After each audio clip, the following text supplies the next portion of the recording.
नमस्कार दोस्तों। Paranormal investigators की दुनिया रहस्यों से भरी हुई है।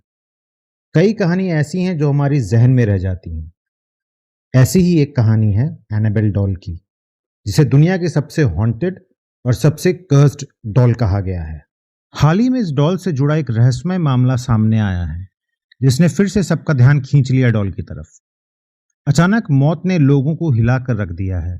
यह हादसा डेविल्स ऑन द रन नामक एक टूर के दौरान हुआ, जिसमें एक एनाबेल डॉल को भी प्रदर्शित किया जा रहा था। अब सवाल यह है कि क्या एक साधारण मेडिकल केस था या फिर सच में इस घटना के पीछे एनाबेल का हाथ था। डेन रिवेरा इस कहानी से जुड़े हुए एक महत्वपूर्ण नाम है, जो कि new England society of psychic research या फिर NESPR उससे जुड़े हुए एक सीनियर इन्वेस्टिगेटर थे। जुलाई 2025 में गेट्सबर्ग पेंसिल्वेनिया के एक होटल रूम में उनका मृत शरीर पाया गया। वे 54 साल के थे और सबसे इंपॉर्टेंट बात कि वह पूर्व आर्मी वेटरन भी रह चुके थे। उन्हें उनके साथियों ने खोजा था जब वो टूर के दौरान अपने कमरे में वापस नहीं आए। पुलिस इन्वेस्टिगेशन की गई और उस जांच के अनुसार होटल के कमरे में किसी भी तरह की जबरदस्ती की एंट्री, संघर्ष या किसी भी तरह का कोई निशान नहीं मिला। यानी घटना को आपराधिक नजरिए से संदिग्ध नहीं माना गया। और सबसे अहम बात, एनाबेल डॉल उस वक्त कमरे में मौजूद ही नहीं थी। ऐसा कहा गया कि वो वैन में के पार्किंग में रखी गई थी और उस समय टूर के उस पड़ाव पे नहीं थी। ये जानकारी उस सभी अफवाहों के बिल्कुल ऑपोजिट थी, जिनमें कहा जा रहा था कि डॉल उनके साथ कमरे में थी और मौत का कारण भी बनी। डैन की ऑटोप्सी रिपोर्ट फिलहाल पेंडिंग है और इसकी पुष्टि भी अभी कुछ हफ्ते इसमें शायद लग सकते हैं।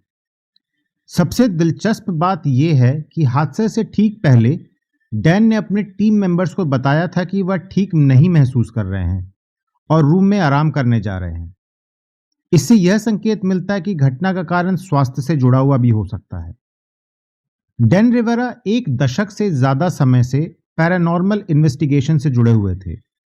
उनका बचपन ब्रिज सिटी में बीता, जहां उन्होंने खुद अपने घर में पैरानॉर्मल एक्टिविटी देखी थी।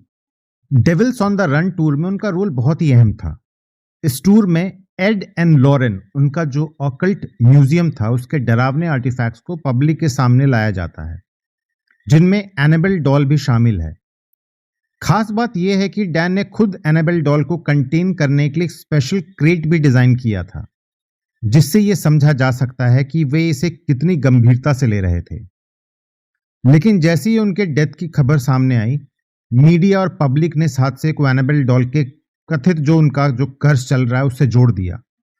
भले ही इसे पुलिस रिपोर्ट में ऐसा कुछ भी नहीं कहा गया, लेकिन लोगों ने इस कर्ज डॉल पर सारा का सारी कहानी जो जोड़ दी।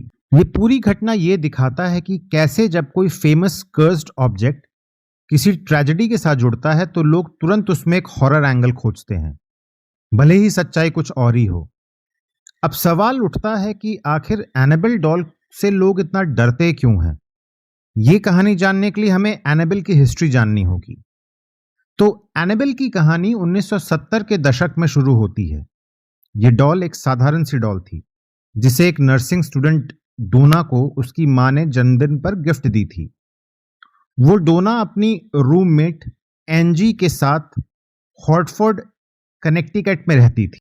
शुरुआत में डॉल लिविंग रूम के सोफा पर प्यारी सी एक एक्सेसरी की तरह बैठी रहती थी, लेकिन फिर धीरे धीरे अजीब चीजें होने लगी।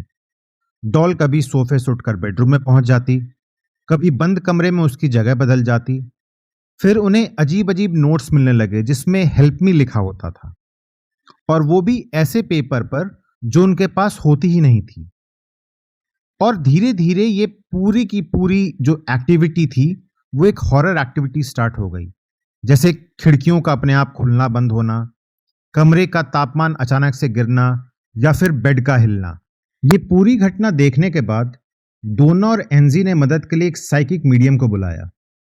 मीडियम ने बताया कि डॉल में एक छोटी बच्ची की आत्मा है, एनाबेल हिंगिस, जिसकी मौत उसी जगह पर हुई थी। उसने बताया कि यह आत्मा उनको नुकसान नहीं पहुंचाना चाहती है, बल्कि सिर्फ उनसे प्यार चाहती है। सहानुभूति के चलते दोनों रूममेट्स ने उसे डॉल में रहने की अनुमति दे दी। लेकिन इसके बाद घटनाएं और ज्यादा डरावनी हो गईं। डोना का बॉयफ्रेंड पर एक बार अचानक हमला हुआ। तब जाकर उन्हें एड और लॉरेन वॉरेन से संपर्क किया, जो कि फेमस पैरानॉर्मल इन्वेस्टिगेटर्स थे। वॉरेन कपल्स ने पूरी कहानी को एक नया ही एंगल दे दिया। उनके अनुसार यह डॉल किसी मासूम बच्ची की आत्मा से नहीं, बल्कि एक डिमोनिक एंटिटी से प्रभावित थी।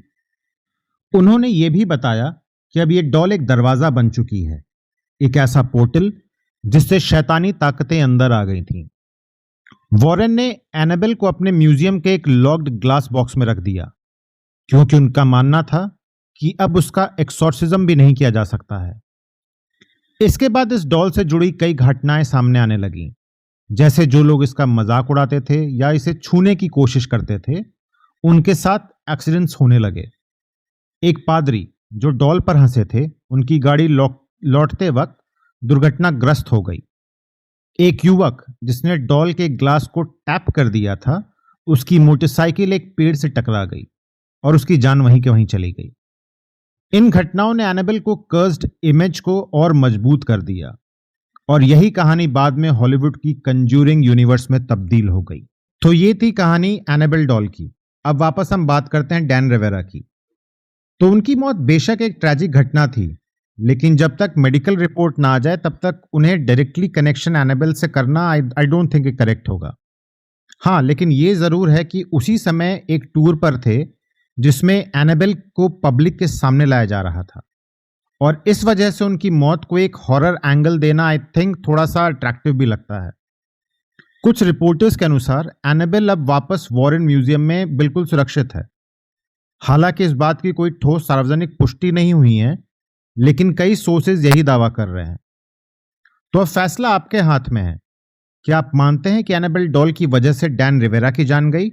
तो अगर आपको ये वीडियो पसंद आया हो तो इसे लाइक और शेयर करें, और अगर हमारे चैनल पर नए हैं तो सब्सक्राइब जरूर कीजिएगा और नीचे जाके बेल आइकन को जरूर दबाइएगा, ताकि हम और कहानी आप तक पहुंचा सकें। और आपकी अगर कोई कहानी की फरमाइश हो तो हमारे कमेंट्स में जरूर बताइएगा। आज के लिए धन्यवाद दोस्तों।